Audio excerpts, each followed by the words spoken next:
सबसे पहले आप सभी को मेरा नमस्कार। मैं हूं अमरजीत और आप सभी को नॉलेज E24 में स्वागत है। तो देखिए, फ़िलहाल कल से मेरे पिछले वीडियो पे इतने ज़्यादा कमेंट आए हैं कि मैं हर एक स्टूडेंट का रिप्लाई नहीं कर पाया। और वो क्वेश्चन क्या था आप लोग देखते ही होंगे कि यहाँ पे NIS डिग्री से सेलेक्टेड नियोजित टीचर अब होंगे बाहर। ये लेके बार बार देखिए हुआ क्या कि कोई यूट्यूबर ऐसे थे जो इस पर वीडियो बना दिए और बोले वो होंगे अब बाहर। तो उसके बाद जितने भी स्टूडेंट थे जो 7th फेज में सेलेक्ट हुए हैं या जो पहले से नियोजित टीचर हैं, उनका बार बार कमेंट आना शुरू हो गया। पर्सनली व्हाट्सएप पे भी बहुत सारे, ग्रुप में भी बहुत सारे कमेंट आए कि क्या सर सच में ऐसा हो सकता है कि जो पहले से सेलेक्टेड टीचर हैं वो भी बाहर निकल सकते हैं या नहीं। और सुप्रीम कोर्ट से जो कुछ अपडेट्स है वो भी मैं आपको इस वीडियो में बता दूंगा साथ ही। तो चलिए मैं वीडियो को शुरू करता हूं और मैं बिल्कुल ऑथेंटिक नॉलेज इस पे दूंगा। मैं लिख के देता हूं कि जो भी दूंगा और 100% सही के साथ दूंगा, विद प्रूफ के साथ।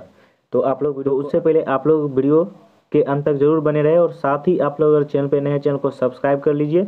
बगल में बेल आइकन को दबाना बिल्कुल ना भूलिए, जिससे क्या हो कि मेरा हर एक नोटिफिकेशन सबसे पहले आप तक मिल सके। क्योंकि देखिए, नॉलेज E24 की तरफ से जो भी आपको इन्फॉर्मेशन प्रोवाइड करवाई जाएगी बिल्कुल ऑथेंटिक रहेगी। और ऐसा नहीं है कि देखा हुआ या बनाया हुआ इन्फॉर्मेशन आपको इस चैनल के माध्यम से आपको मिलेंगे। क्योंकि आप लोग देखे होंगे कि बहुत सारे कोई एक यूट्यूबर क्या करते हैं, बड़ी वीडियो बनाते हैं और उसको फॉलो करते करते नए जो यूट्यूब वाले होते हैं वो कुछ भी बना देते हैं। इससे क्या होता है कि जो स्टूडेंट इसमें जुड़े हैं तो उनको बहुत सारे परेशानी का सामना करना पड़ता है। वो बहुत ज़्यादा परेशान हो जाते हैं और मेरे पे बहुत ज़्यादा कमेंट करने लगते हैं। तो वही कमेंट देखते हुए मैं ये वीडियो लाया हूँ और इसमें मैं बिल्कुल कोशिश करूँगा कि आपको 100% इससे जुड़ी जो आपके पास डाउट है उसको क्लियर कर सकूँ। तो आइए सबसे पहले मैं यहाँ पे जानते हैं ये जो मामला है वो NIS DLED केस से रिलेटेड है। जैसा कि आप सभी को पता है कि 7 तारीख को जो इसकी सुनवाई हुई, उसके बाद बहुत सारे बच्चों में खलबली उठ गई, जो कि ऐसा कुछ भी उससे क्लियर नहीं हुआ है कि NIS DLED वाले 100% बाहर ही हो जाएंगे या NIS DLED वाले 100% बाहर नहीं होंगे। ये कहीं भी उससे क्लियर नहीं हुआ है। उसमें 60-40 का रेशियो, मैं हर एक वीडियो में आपको बताता हूँ 60 और 40 का रेशियो। 60% है कि NIS DLED के पक्ष में ही फैसला रहा और 40% है कि इसमें थोड़ा बहुत यहाँ पे प्रॉब्लम का जो आपका सामना है वो उस डिबेट में करना पड़ा था। लेकिन बोलते हैं कि अंत भला तो सब भला। और लास्टली जो था वो जस्टिस जो थे सुप्रीम कोर्ट के माननीय जस्टिस साहब थे, वो कहीं ना कहीं मैंने देखा कि NIS DLED के पक्ष में बाद में वो धीरे धीरे आने लगे। क्योंकि देखिए होता क्या है कि जो आपके पास केस की अगर आप लोग सुन रहे हैं, आपके पास डाउट है तो आप लोग क्या करेंगे, उससे रिलेटेड पूछेंगे ही। तो वही उनसे शुरू स्टार्टिंग में हो रहा था। और कहीं ना कहीं जस्टिस हैं तो उनका थोड़ा बॉडी लैंग्वेज जो है वो अलग ढंग का होगा ही। तो उस बेसिस पे बहुत सारे तो ऐसा भी वीडियो बना दिए कि NIS DLED वाले अब 100% हो गए बाहर। ऐसा कुछ नहीं, आप लोग लास्ट तक देखिएगा। और लास्ट में फाइनली क्या हुआ कि NIS DLED का जो मामला था 18 मंथ को लेकर या नए वैकेंसी में जो फ्रेशर्स को कैसे इसमें इंगेज करे तो जोड़े, तो इस पे बहुत बारीकी से आप लोग देखे ही होंगे कि जो NIS के अभिवक्ता थे वो भी अच्छे से एक्सप्लेनेशन किए और बाद में जस्टिस साहब के द्वारा भी सुना गया। तो फिलहाल ये अपडेट है। और सुप्रीम कोर्ट से रिलेटेड देखिए कुछ मेरे पास बहुत जल्दी इन्फॉर्मेशन आने वाले हैं, केस जो रिजर्व रखा गया उससे रिलेटेड। तो मैं सोचता हूँ इस वीडियो में ना बता करके वो जो अपडेट आएगा तो उसी में बिल्कुल आपको मैं सारा अपडेट बता दूंगा। तो इस वीडियो में फिलहाल हम बस एक ही टॉपिक पे बात करेंगे, बट उस पर बहुत ही बारीकी से हम लोग समझेंगे। देखिए बात चल रहा है NIS, यहाँ पे देख सकते हैं NIS जो है डिग्री से बहुत सारे कैंडिडेट हैं। जैसा कि आप सभी को पता है कि अप्रॉक्स 14 लाख या 15 लाख ऐसे कैंडिडेट्स हैं जो NIS से डिग्री प्राप्त किए हुए हैं। उनमें अप्रॉक्स अगर लगाया जाए तो करीबन हमको मेरे ख्याल से लगता है कि 10 लाख तो जॉब में ही होंगे। क्योंकि ये मेनली बनाया ही गया था कि जो ऐसे कैंडिडेट हैं जो जॉब में हैं, जो सरकारी जॉब कर रहे हैं या जो प्राइवेट जॉब कर रहे हैं, तो वो अपने जॉब को सुरक्षित करने के लिए कोर्स किए गए थे। और साथ ही बाद में इस कोर्स को इतने अच्छे से डिजाइन किया गया कि इस कोर्स को मान्यता प्राप्त मिल गया 2 साल डिग्री के इक्वल वैलेंट। और जो 18 मंथ पे बार बार बात की जा रही थी, ये ऐसा कुछ भी नहीं है, बिल्कुल 2 साल का ही है। कहीं भी नोटिफिकेशन में अगर आप लोग दिखा दिए कि 18 मंथ का है तो चलिए हम आपको मान जाएंगे, हम इस चैनल के माध्यम से अभी हारने के लिए तैयार हैं। लेकिन आपको क्या है कि कहीं भी किसी भी नोटिस, आप चाहे NCTC का निकाल लीजिए, MHRD का निकाल लीजिए, सब में आपको 2 साल मेंशन मिलेगा। साथ ही अगर आप लोग डीएलएड के डिग्री देखे होंगे तो उसमें भी आप लोग देख सकते हैं कि बिल्कुल 2 साल मेंशन किया गया है।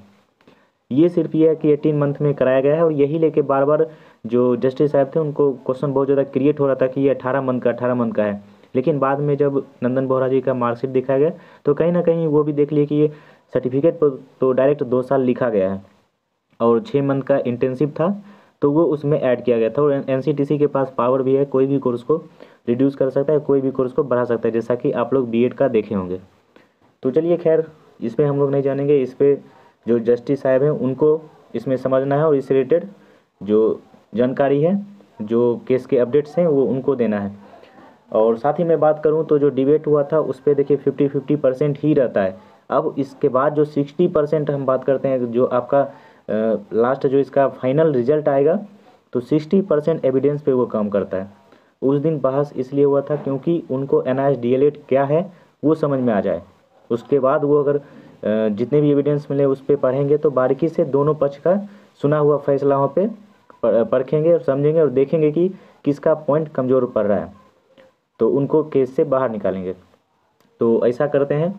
और मैंने बहुत सारे देखिए इससे पहले भी कोर्स पे अध्ययन किया है और बहुत सारे किसका जो है रिजल्ट किसके तरफ आएगा ये मैंने बहुत पहले भी अनुमान लगाया था, और कहीं ना कहीं वो सही हुआ, क्योंकि मैं हर हमेशा फैक्ट पे काम करता हूँ।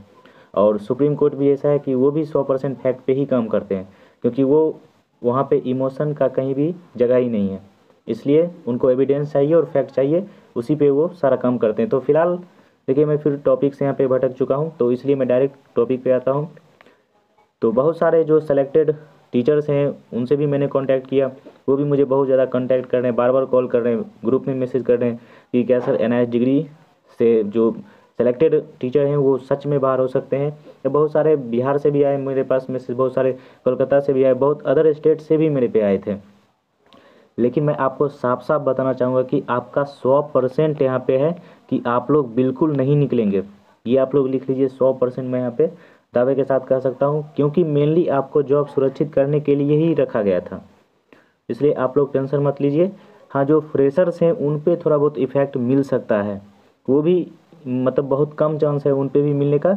लेकिन हाँ, इस केस में अगर इफेक्ट कुछ निगेटिव थोड़ा बहुत भी मान लेते, अगर सकारात्मक आता है, नकारात्मक आता है, तो वो सिर्फ फ्रेशर के लिए आएगा, आपके लिए टेंशन नहीं है। जो 7th फेज में सेलेक्ट हो चुके हैं उनको भी इसमें प्रॉब्लम नहीं है। अब प्रॉब्लम है जो आगे की वैकेंसी है उसमें दिक्कत हो सकते हैं, तो इसलिए आप लोग बिल्कुल मत सोचिए। और 7th फेज पे क्या प्रॉब्लम्स हैं या नहीं है, तो मैं कोशिश करूँगा कोई एक अच्छे एडवोकेट से बात करके मैं इस रिलेटेड भी आपको क्लियर कर दूँ कि क्या 7th जो फेज का जो बहाली हुआ है और वो ज्वाइन भी कर चुके हैं, क्या उन पे जो है इसका खतरा मंडरा सकता है या नहीं। तो मैं आपको नेक्स्ट वीडियो में बिल्कुल बारीकी से अपडेट कर दूंगा। और साथ ही सुप्रीम कोर्ट से रिलेटेड जो जजमेंट को रिजर्व रखा गया और उसका फैसला कब तक आएगा, तो इससे जुड़ी मेरे पास कुछ ऐसे इन्फॉर्मेशन आने वाले हैं, क्योंकि इससे जुड़ी मैं ग्रुप में, बहुत बड़े ग्रुप में जुड़ा हूँ, जिसमें बहुत सारे जो सुप्रीम कोर्ट के एडवोकेट हैं छोटे मोटे, वो भी उनमें जुड़े हुए हैं। तो उनके द्वारा मुझे जो भी इन्फॉर्मेशन होता है सबसे पहले और सटीक मिलता रहता है। तो ऐसे में देखिए कुछ बताया गया कि अपडेट 1 से 2 दिन में मिलेगा, तो मैं आप सभी के बीच कर दूंगा। तो फिलहाल इस वीडियो में इतना ही रहने देता हूं, और आपके कुछ भी इससे रिलेटेड राय है कि किसके पक्ष में उस दिन फैसला सुनाया गया, आप लोग बिल्कुल कमेंट कर सकते हैं। और इसी के साथ मिलते हैं नेक्स्ट वीडियो में। आपके डाउट है तो वो भी आप लोग पूछ सकते हैं। तो चलिए मिलते हैं नेक्स्ट वीडियो में, तब तक के लिए जय हिंद।